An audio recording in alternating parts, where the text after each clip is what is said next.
जय छठी मैया की। तो ये हमारा खरना पूजा यानी खरना पूजा के बाद जो ब्लॉग है वो मैं आपको बताने जा रही हूँ। तो ये दूसरे यानी तीसरे दिन खरना पूजा के बाद हम पकवान बनाते हैं जिसमें ठेकुआ खस्ता बनता होता है। तो ये हम गुड़ में और देसी घी में बना सकते हैं, या फिर आप ऑयल यूज़ करते हैं तो सरसों के ऑयल में हम बनाते हैं। जैसी आपकी श्रद्धा है वैसे बना सकते हैं। तो छठी मैया का ये प्रसाद बनाने के बाद हम घाट पे जाने की तैयारी करेंगे।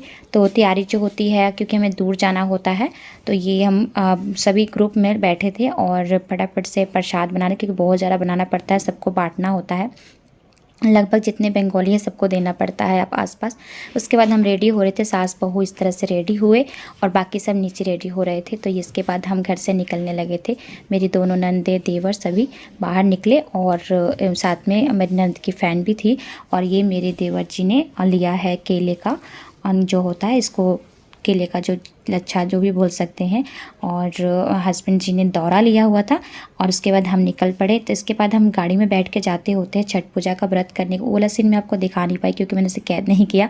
तो ये शाम जैसे हम होता है घर लौटते हैं, उसके बाद लौट कर हम कोसी पूजन की तैयारी करते हैं। तो कोसी पूजन में जितने लोग होते हैं ना उतने ही अच्छा लगता है। तो हमने आस पास जितने सबको बुला लिया था कि जल्दी जल्दी आ जाओ, हम कोसी पूजन करेंगे। कोसी पूजन होता कैसे है देखिए, सबसे पहले मिट्टी का इस तरह से बनाना पड़ता है जिस पर हम ना इस तरह से दिया जलाएंगे, और आसपास जहाँ तक ये मतलब बनाएंगे मिट्टी से लीपेंगे वहाँ तक हम इस पर ना दिया हुआ रखते होते हैं। तो यहाँ पर मेरी ननद छोटी वाली तैयारी कर रही थी, और ये आ गया है गन्ना।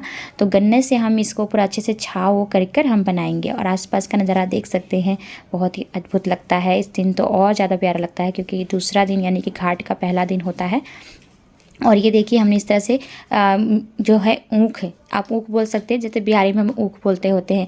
तो गन्ना है ना, तो गन्ना को इस तरह से हम सेट कर देंगे। और आसपास हमने दिया जला दिया था, सभी लग गए थे पूजन विधि में। तो इस तरह से सभी हेल्प कहते हैं कि इसमें जो हेल्प कराना बहुत ही अच्छा होता है, आशीर्वाद मिलता है। छठ मैया का डायरेक्ट आशीर्वाद मिलता होता है कोसी पूजन में। तो कोसी पूजन के लिए हमने पूरी तैयारी कर दी थी और लग गए थे पूरे श्रद्धा भाव से पूजन करने। और पूजन करने के बाद यानी कि अभी तो हमारी इसमें पूजन करने यानी कि जो जितने हमने दिया जलाए ना, लगभग आधे दिया जब बूझने लगे तब तक हमें यहाँ बैठना होगा, पूजा करना होगा। तो कम से कम 1-1.5 घंटा हो गया था यहाँ बैठे हुए। तो सभी थोड़ा थोड़ा बारी बारी जाने लगे थे। मम्मी जी का चेहरा आप देख सकते हैं कितना उदास हो चुके हैं, क्योंकि उपवास का जो होता है ना, वो जो करता है उसे कोई पता रहता है, निर्जला उपवास। तो उनका वैसे भी तबीयत ठीक नहीं था, इसकी वजह से उनका चेहरा पूरा डाउन हो चुका था। तो हम यहाँ पर बैठे बैठे अपनी सेल्फीज ले रहे थे। और ये दिन कैसे भुला सकते हैं कि पिछला बार मेरा तबीयत बिल्कुल ख़राब था, तो इसलिए मैंने किसी चीज़ को कैद नहीं किया था। ये सब मेमोरीज जो होती हैं बहुत ही अच्छी होती हैं। तो ये हल्का हल्का जो दिया बुझने लगा था, यानी कि जब तक जितना हम तेल डालते होते सभी इस तरह से बुझ चढ़ने लगती हैं हल्के हल्के मोमबत्तियाँ, तब हम इस पूजन को पूरा कंप्लीट करते हैं। और यहाँ पर बच्चों को इस तरह से हाथ जोड़कर बैठा दिया था हमने कि पूजा करो विधि विधान से। मेरी बिटिया थोड़ी उदास हो गई थी, तो इसे मैंने हंसाया कि बेटा पूजा के टाइम उदास नहीं होते हैं। ये दरअसल इसको भूख लग गई थी, तो मैंने कहा बस पूजा करके चलते ही हैं। तो सभी देखिए चले गए हैं। यहाँ पर मम्मी बैठे थे और मेरे हस्बैंड आए, इनको मैंने बोला कि इस तरह से धूप दे दीजिए। तो हवन जो करते हैं ना, ये करना अच्छा होता है। तो ये सभी को यहाँ पर बारी बारी सबको दे दिया। और देखिए आधा दिया हमारा बुझ गया था। तो आधा दिया बुझने के बाद अब हमारा पूजा होने वाला था कोसी वाला ख़त्म। तो कोसी का जैसे ही पूजा ख़त्म हो जाता है तो हम सारे फिर से एकत्रित करते हैं जितने दिया होते हैं, फिर ये सारे गन्ने उन्हें लेकर हम नीचे चले जाते हैं। तो ये है ना, खुले में जो कोसी पूजन होता है खुले में होता है, यानी कि छत पर आंगन जैसा खुला होता है, उसमें अच्छा होता है। इसे हमेशा खुले में पूजा करना चाहिए। और ये कोसी जब ना सुबह हमें घाट पर भी लेके जाना पड़ता है और वहाँ पर भी सेम इसी तरह से सजा कर पूजा करना होता है। तो ये रात का सीन था जो मैं अभी आपको दिखा रही हूँ।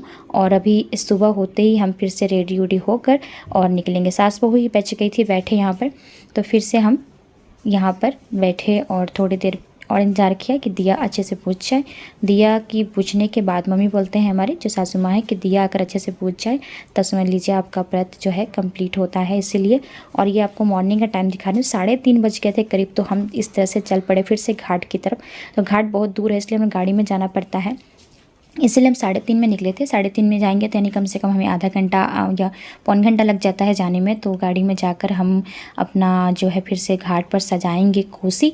और बहुत ही अद्भुत जो नज़ारा आपको दिख रहा है, यहाँ घाट पर दिए दिए दिख रहे हैं जगमगाते हुए, कितने प्यारे लगते हैं ये सारे दिए। मन भावन जो है दृश्य सुबह का, बहुत ही प्यारा और अद्भुत। सब फ्रेश फ्रेश लगते हैं लोग। देखिए ऐसे तो कोई लोग सुबह जल्दी उठता नहीं है, लेकिन देखिए जैसे पूजन का टाइम सारे लोग कितने फ्रेश लग रहे हैं, बच्चे तक फ्रेश लगते हैं।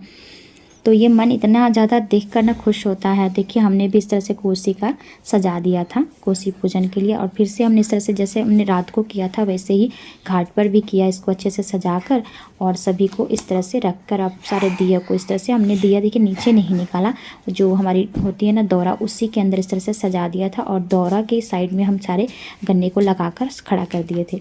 तो जब तक ये सूरज भगवान नहीं निकलते, अर्घ नहीं देते, तब तक ये ऐसे ही रहेगा।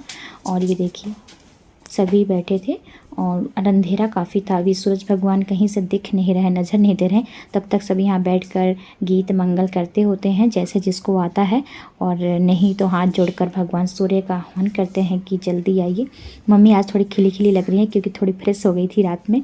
तो व्रत में ना ऐसा तो लग रहा था मुझे कि इनका हालत बहुत ख़राब हो, लेकिन काफ़ी हद तक बहुत फ्रेश हो गई थी मम्मी। और छठ व्रत ऐसा है ना कि जितने लोग होते हैं, आप कितने सारे घाट पर मिलते हैं तो उनसे बातचीत करके सबका मन फ्रेश भी हो जाता है। ये हमारा कोसी का जो है दौरा था, और ये हमारा बहुत ही अद्भुत, साइड में बहुत सारे जो है ना रखे हुए थे अपने अपने दिए, तो कितने प्यारा दृश्य लग रहा था। और मेरी बेटी अभी थोड़ा और ठंड से किकुर गई थी क्योंकि सुबह का ठंड था, तो उसको भी मैंने हंसाया कि बेटा हंसा करो, रोना नहीं चाहिए।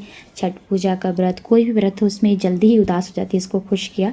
और पूजा ख़त्म होने के बाद हम फिर से देखिए इसी गाड़ी में हम गए थे और इसी गाड़ी में फिर से हम अपने घर को लौट रहे हैं। तो मैं आपको अर्घ का सीन जो नहीं दिखा रही हूँ, क्यों, इसलिए कि इतना भीड़ था ना कि उसमें मोबाइल जाना बिल्कुल भी मतलब मुश्किल था। अगर लेके जाते तो मोबाइल शायद गिर जाता या कुछ पता नहीं चलता कहाँ जाता, इसलिए उस टाइम मैंने अर्घ का सीन नहीं लिया। और ये हम गाड़ी में इस तरह से एंजॉय करते हुए आते हैं, एक दूसरे को फूल फेंकते हुए, और इस तरह से हमारा जो बहुत ही अच्छा नज़ारा लगता है। अच्छा मतलब इस टाइम जो हमारा व्रत होता है छठ मैया का पूरा कंप्लीट हो जाता है, क्योंकि सभी वहाँ पर ही घाट पर ही अपने मुँह जूठा कर लेती हैं जो व्रत वाली होती हैं। और इस तरह से हम गाड़ी में खूब इंजॉय करते हुए आते हैं, बच्चे बड़े जितने होते हैं ना सब। तो इसमें क्या होता है, हमारे जो रिश्तेदार होते हैं वो सब मिलते होते हैं, तो हम काफ़ी इंजॉय करते होते हैं। इस तरह से तो कोई साथ में किसी के घर भी जाना नहीं पसंद करता जल्दी से, लेकिन इस दिन सभी मिलते हैं आपस में और इस तरह से खूब इंजॉय करते हैं। तो हमें इस व्रत का ना साल में हमेशा इंतज़ार रहता है जल्दी आए व्रत, और ये व्रत इतना मन भावन लगता है ना कि पूछे मत। सभी इसमें बिना कहे ही सहयोग देने को तैयार रहते हैं। और ये रास्ते का नज़ारा था। कौन कौन यहाँ से है बंगाल से ज़रूर कमेंट करिएगा, और आप किसको किसको रास्ता जो है याद है, क्योंकि ये हमारा जा रहा है दक्षिणेश्वर से, हम जा रहे हैं बाली से, हम गए थे बाली और बाली हमने पूजा किया था। दक्षिणेश्वर घाट के जो बोलते हैं वहाँ भी गए थे। तो ये आपको कौन कौन यहाँ रहते हैं या किस किस को पता है कि रास्ता वहाँ का है, ज़रूर बताइएगा। कौन कौन इस घाट को ज़्यादा पसंद करते हैं और कौन कौन सबसे ज़्यादा छठ मैया को मानता है, वो भी कमेंट करिएगा। तो आगे जानने के टाइम एक बार प्रेम से छठ मैया ज़रूर बोल दीजिएगा। और ये हमारी बिटिया जो इधर से इधर मंडरा रही है, इसको तो बस एंजॉय करने के लिए आदमी चाहिए। और इस तरह से हमने फूलों की ढेर लगा दी थी पूरे गाड़ी में, गाड़ी तो गाड़ी, हमने दौरा को भी पूरा भर दिया था एक दूसरे के ऊपर फूल फेंक फेंक कर।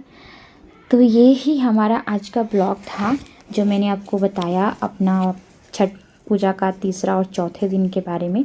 पिछला जो हमारा था खरना पूजा का मैंने ब्लॉग पहले डाल दिया है और उसका लिंक मैं डिस्क्रिप्शन बॉक्स में दे दूँगी, देख लीजिएगा कैसे मैंने चूल्हा बनाया था ईंट का, और उसके बाद मैंने उस पर खरना का सारा पूजा सामग्रियाँ तैयार की थी।